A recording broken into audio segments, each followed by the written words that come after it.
Hello, ladies and gentlemen. Today we'll be talking about the DCU because right now it's in a chokehold with Netflix. Because if you guys don't know, Netflix bought Warner Brothers, and Warner Brothers fucking owns DC. You kind of know what I'm getting from this?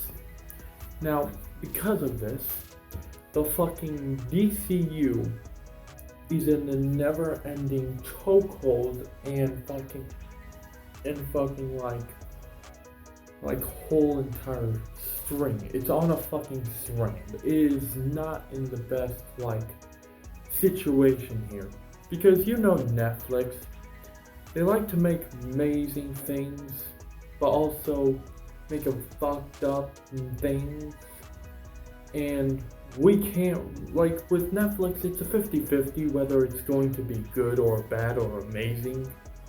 Which is pretty bad if you ask me, because Netflix is known for their streaming service and how they're against movie theaters. Even though they brought these into movie theaters, but still, people has been afraid that they might pretty much bring the whole DCU into their streaming service and only their streaming service, and would never bring them into the theaters.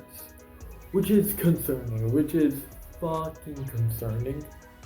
And honestly kind of scary, which personally, I know, it's fucking scary to know that you're never going to watch Brave and Bold in theaters. You gotta fucking buy a Netflix subscription and watch it at home.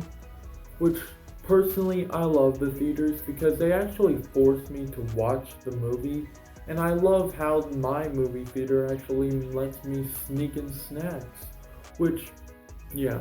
But today we're not talking about that. We're talking about the freaking fate of the DCU, which is looking to be promising. Now here's the thing. The DCU is on a thread because of this, and I'm here to predict on what could happen. There's a good ending and there's the bad ending. Now on the good ending spectrum, Netflix gives Warner Bros. A full creative control over all their projects as long as they go on to their streaming service.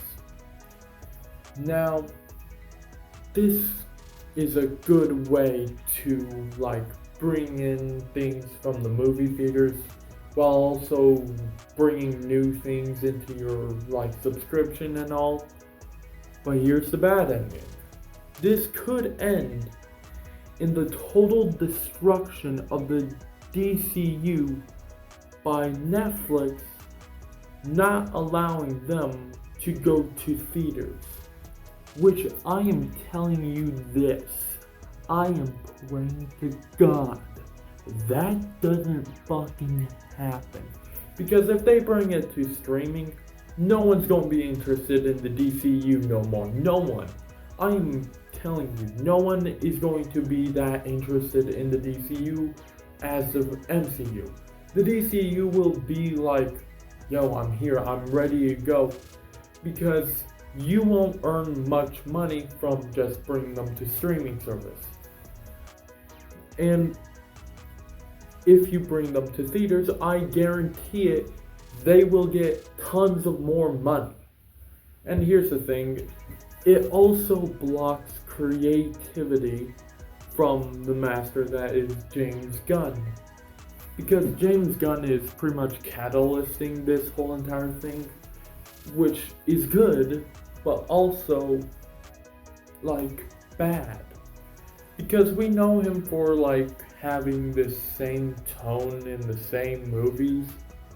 But yeah, I'm not okay. But anyways, it's Netflix owning Warner Bros. Is bad because the fact that Warner Bros.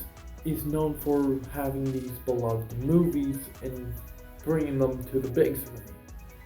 And Netflix is known to having somewhat loved movies and somewhat loved shows. and just leaving them in the streaming service. And we know that freaking Netflix is fucking against movie theaters, which is fucking awful. But yeah, that's why personally, I hope that they do end up in theaters. But yeah, yeah.